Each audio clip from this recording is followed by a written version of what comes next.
గౌరవ ముఖ్యమంత్రి గారి అధ్యక్షతన కేబినెట్ సమావేశం పలు అంశాల మీద సుదీర్ఘంగా చర్చించడం జరిగింది. ప్రధానంగా ఆనాడు ఏదైతే దివంగత నేత రాజశేఖర రెడ్డి గారు జలయజ్ఞంలో భాగంగా శ్రీశైలం నుంచి ఫ్లోరైడ్ ప్రాంతమైన నల్లగొండ ప్రాంతానికి డైరెక్ట్ గా గ్రావిటీ ద్వారా టర్నల్ ద్వారా నీటిని తీసుకొచ్చే కార్యక్రమంలో భాగంగా సుమారు 44 కిలోమీటర్ల టర్నల్ కి సంబంధించిన అంశాన్ని కొంత గ్రావిటీ కెనాల్ ని ఆనాడు దివంగత నేత రాజశేఖర రెడ్డి గారి చేతుల మీదుగా శంకుస్థాపన చేసుకొని ఆనాటి కాంగ్రెస్ ప్రభుత్వ హయాంలోనే సుమారు 31-32 కిలోమీటర్లు పూర్తి చేసుకోవటం జరిగింది. తదుపరి వచ్చిన ప్రభుత్వం ఆ నల్గొండ ప్రాంతంలో ఉన్న ఫ్లోరైడ్ బాధితులను కూడా కాపాడాలనే కనీస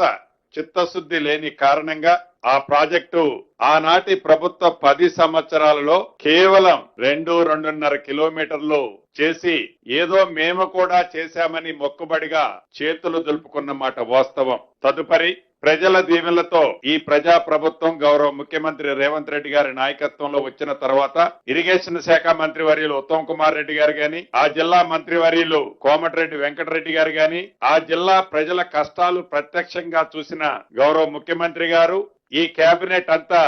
ఎట్టి పరిస్థితుల్లో ఆ టర్నల్ ని పూర్తి చేయాలి అని దృఢ సంకల్పంతో చిత్తశుద్ధితో ఆనాటి ఉన్న ఏజెన్సీకి అనేక ఇబ్బందులున్నా వాటన్నిటినీ రాష్ట్ర ప్రభుత్వ పక్షాన పుషిచ్చి పని ముందుకు తీసుకెళ్లే సందర్భంలో దురదృష్టవశాత్తు ఇదే సంవత్సరం ఆ సొరంగ మార్గంలో అనుకోని పరిస్థితుల కారణంగా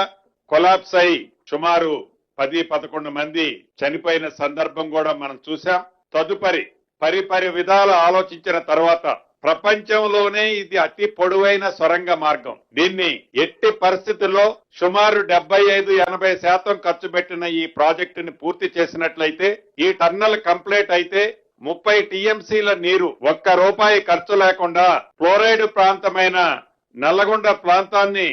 ఫ్లోరైడ్ రహిత ప్రాంతంగా చేయటంతో పాటు మిగిలిన విద్యుత్ బిల్లులు గాని ఇతరత్రా ఏ మెయింటెనెన్స్ రాకుండా ఉండే విధంగా ఉండే ఈ టర్నల్ ని పూర్తి చేసే దిశలో ఈనాడు ఆ టీబీఎంలతో